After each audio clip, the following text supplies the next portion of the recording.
नमस्कार। आज के इस 5 मिनट वीडियो में हम धनिया का आउटलुक देखेंगे। देखिए, अगर धनिया की हम बात करते हैं तो धनिया में रिसेंटली हमने देखा कि एक अच्छा खासा जंप आता हुआ दिखाई दिया। प्राइसेस ने 8000 का लेवल दिसंबर वाइदा टेस्ट कर गया है।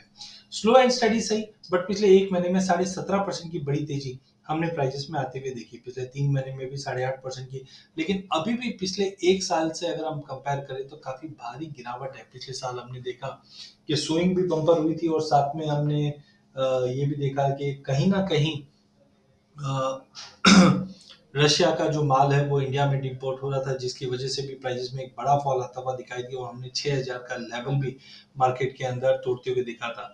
बट अब कहीं न कहीं प्राइसेस में आप देखेंगे जून के लो से अ, हमने अगस्त में एक हाई लगते हुए देखा 7800 का लेवल।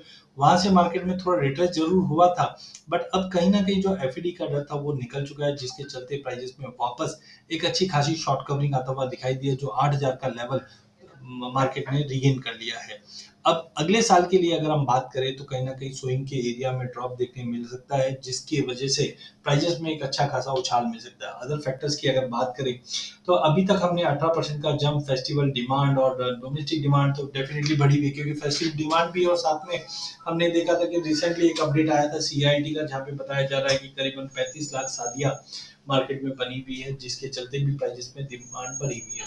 तो कल्चर सिग्निफिकेंट धनतेरस में भी हमने देखा कि अच्छी खासी मुहूर्त पे बाइंग हुई है।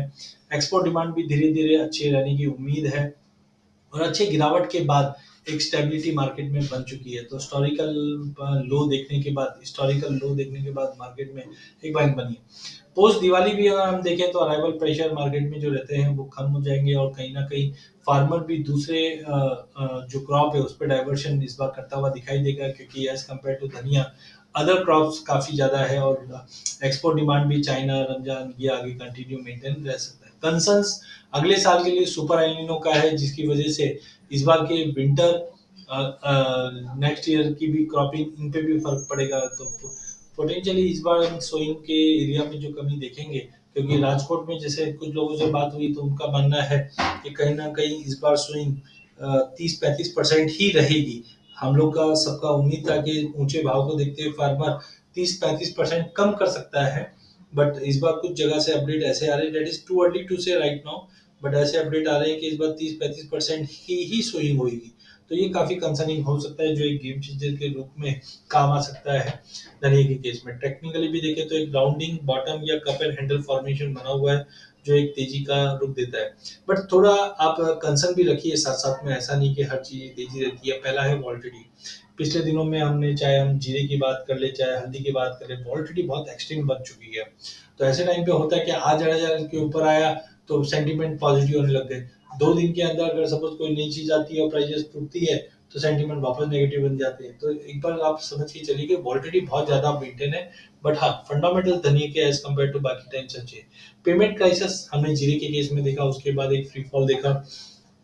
तो अगर ऐसा कुछ पेमेंट क्राइसिस वाला ही सिनेरियो होती है तो मार्केट में एक तकलीफ दे सकती है, उस पर भी नजर रखना चाहिए।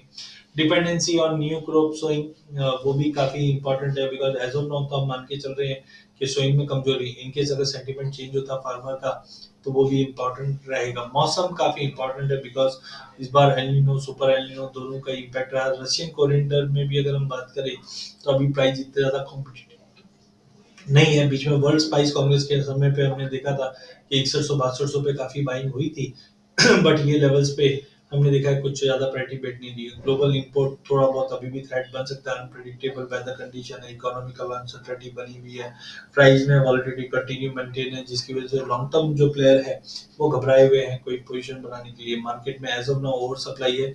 अगर हम बात करें अभी भी 60-65 लाख 70 लाख के आसपास का स्टॉक है जो कैरी में चल रहा है, जिसका भी एक थ्रेट रह सकता है। बट कुल मिला के अगर जब हम ओपन इंटरेस्ट एनालाइज करते हैं तो आप ये देखिए कि भाव के अंदर एक अच्छी खासी तेजी बनी और जुलाई में हमने 8,000 का भाव देखा था। अगर आप जुलाई में देखेंगे तो 8,000 का भाव हमने जुलाई में बनते हुए देखा, जब ओआई 34 था। 34 के बाद ओआई बढ़ी, लेकिन भाव में हमने गिरावट आता हुआ देखा, जो 69 तक चले गया था, या इनफैक्ट जुलाई के अंदर ही हमने वापस 66 का भाव आते हुए दिखा। बट सिंस देन अगर आप देखोगे तो भाव में कंटिन्यू हमने स्टेबिलिटी देखी, लेकिन ओपन इंटरेस्ट में आप देखिए 37 तक गया, फिर 34, 30 और 28। तो कंटिन्यू पिछले 3 महीने से ओपन इंटरेस्ट में गिरावट आ रही है, जबकि भाव में तेजी आ रही है। लो में हमने 67 का भाव देखा था सितंबर में, और नवंबर में अब 8100 का भाव देख चुके हैं। तो कहीं ना कहीं अब ओआई में गिरावट है, भाव में तेजी है, इसको हम शॉर्ट कवरिंग बोलते हैं। तो मार्केट में शॉर्ट कवरिंग बन रही है। लोग जो शॉर्ट में बने हुए थे या हेज में बने हुए थे वो कम कर रहे हैं अपनी पोजीशंस और बाइंग कर रहे हैं। थोड़ा बहुत पुल बैक मिल सकता है टेक्निकल ग्राउंड पे, बट कुल मिला के लॉन्ग टर्म व्यू धनी के लिए काफी स्ट्रांग होता हुआ दिखाई दे रहा है। अगर हम प्राइस और अराइवल के चार्ट देखें तो जैसे से हमने देखा कि अराइवल्स में कमी आई, प्राइस के अंदर यू टर्न लेता हुआ दिखाई दिया। प्राइजेस अगर 8,000 के ऊपर सस्टेन कर जाता है तो जल्द प्राइजेस 10,000 के भी लेवल अगले 4 से 6 महीने में दिखा दे, बट कुल मिला के यहाँ से मार्केट में रिकवरी बनती है। सीजनैलिटी की भी अगर हम बात करते हैं तो वैसे अगर आप देखेंगे तो नवंबर में सीजनैलिटी पॉजिटिव रहती है, लेकिन दिसंबर में गिरावट दिखाता, बट ऑलरेडी पिछले 2 साल की बड़ी गिरावट के बाद मार्केट अब कहीं ना कहीं स्टेबल होता हुआ दिखाई दे रहा है। तो आई थिंक दिसंबर नवंबर की जो अक्टूबर नवंबर में जो गिरावट दिखती थी वो दिख चुकी है। यहाँ से market slowly and steadily recover करेगा, और हार्वेस्ट से पहले पहले हो सकता है प्राइजेस में एक अच्छी तेजी बन जाए तो 98 से लेकर 10,000 तक का भी लेवल दिखा दे, बट वेदर अनसर्टेनिटी वॉलिटिलिटी ये काफी फैक्टर्स है। अब टेक्निकली अगर हम देखते हैं तो यहाँ पे आप देखिए एक तरह का राउंडिंग बॉटम बोल सकते हैं या कप एंड हैंडल बोल सकते हैं। तो राउंडिंग बॉटम में भी हमने देखा एक नेकलाइन बना हुआ है 8,050 का, और अभी भी मार्केट ने आज गैप अप के साथ 8,050 का लेवल छू चुका है। तो प्राइजेस में एक बार अगर 8,050 के ऊपर प्राइजेस सस्टेन रह जाता है तो हम बोल सकते हैं कि जो राउंडिंग का डेप्थ है उसी का टारगेट हम लेके चलेंगे। तो उसी का टारगेट जो आता है वो लगभग आता है 9,300 का। लेकिन अगर कप एंड हैंडल की अगर बात करें तो हमने रिसेंटली 6,000 का लो देखा है, 8,000 का हाई देखा है लेट से। तो 2,000 रुपए की तेजी 8,000 के ऊपर आती है तो 10,000 तक का भी लेवल बनता है। तो कुल मिला के कंजर्वेटिवली अगर हम बात करें तो 8,050 के ऊपर मेंटेन होने पे 8,600 से लेकर 9,300 के लेवल, ये देखिए डेली चार्ट पे, और चार्ट ये लंबा चार्ट है तो मतलब 2 से 3 महीने का व्यू लेके चलना पड़ेगा।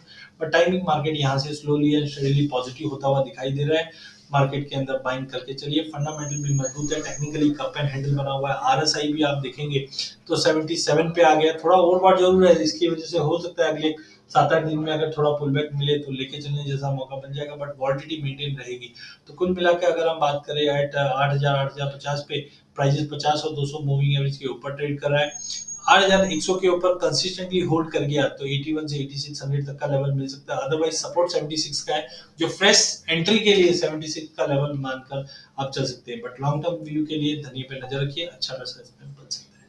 अधिक जानकारी के लिए आप हमारा यूट्यूब चैनल सब्सक्राइब कीजिए। इस चैनल में हम आप तक इक्विटी कमोडिटी करेंसी के अपडेट लाते रहेंगे। वीडियो पसंद आने पे इसे लाइक और शेयर जरूर कीजिए। धन्यवाद।